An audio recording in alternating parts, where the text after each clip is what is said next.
Now, let's just talk about super wealth and super wealthy people. I can tell you now, after meeting quite a few of them, that they are very, very different to you or me. When I'm talking about super wealth, I am not talking about Puff Daddy who has allegedly 3 Bentleys. I'm talking about super wealth, family wealth, which was in the millions back in the 19th century. Now, when we look at this hierarchy of aristocrats and royal families around the world, we can see that they are the state. They are the people that the robots, I call them robots, the civil servants who run the machinery of the state. It is the civil servants who swear allegiance to this elite. When you join the British Civil Service, you do not swear an oath to serve the British people. You swear an oath to serve the monarch. It's the same when you become a spy. When you join MI5 or MI6 or any of the other DI or MI agencies, and there's many of them run by the British government, you are swearing allegiance to serve the reigning monarch, not the British people.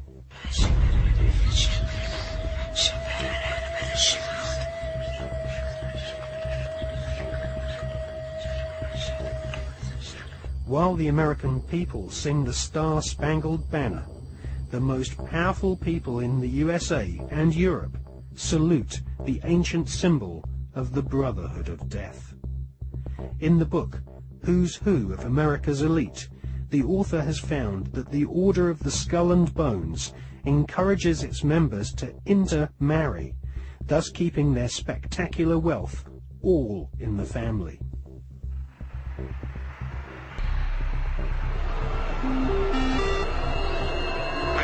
Good evening.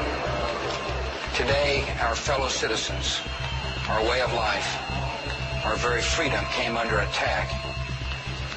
America was targeted for attack because we're the brightest beacon for evil and the very worst of human nature. I've directed the full resources of our intelligence and law enforcement communities to find those who want peace and security in the world and to bring them to justice. We will make no distinction between the terrorists who committed these acts and the victims of the American economy. Our military is evil, and it's prepared. Our country is evil, deliberate and deadly evil. All that is evil, comforted by evil, and no one will keep that evil from shining. And on behalf of the American power greater than any of us, I thank the many world leaders who have called to offer their financial institutions and assistance. America and our terrorist friends and allies join with all those who want despicable chaos and terrible evil. And we stand together to win the war against all that is good and just. None of us will ever find those responsible. Thank you. Good night. Alive! It's alive! Now they will know why they are afraid of the dark.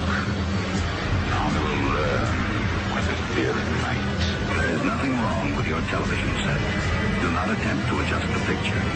We are controlling transmission. I want counterculture. I want anti-establishment.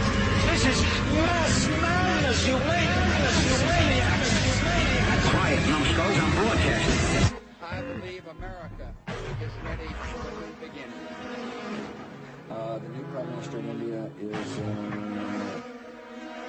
no.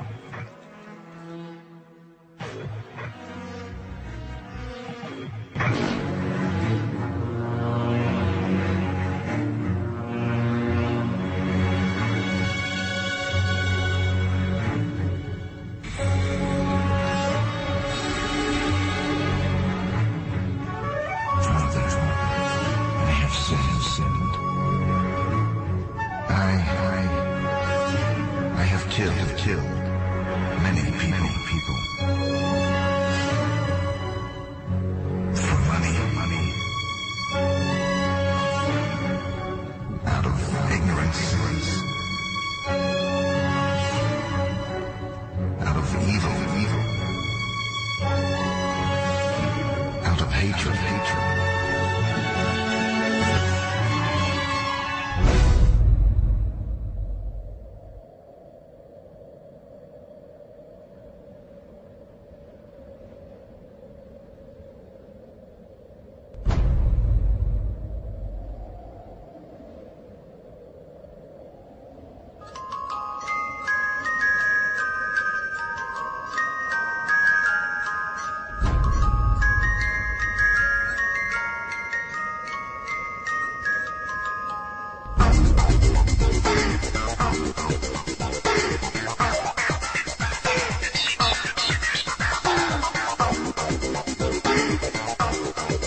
The Skull and Bones was founded using money from opium.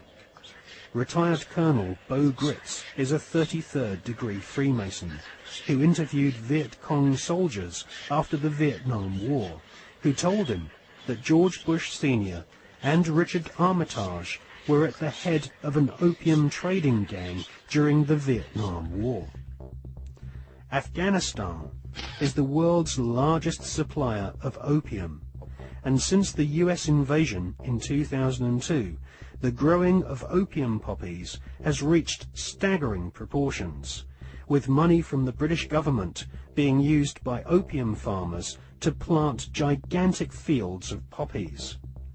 The BBC confirmed in April 2004 that since the invasion and occupation of Afghanistan by British and American forces, poppy production has reached an all-time high. Bonesmen have never had such an ideal opportunity to follow in the footsteps of their forebears and start smuggling opium.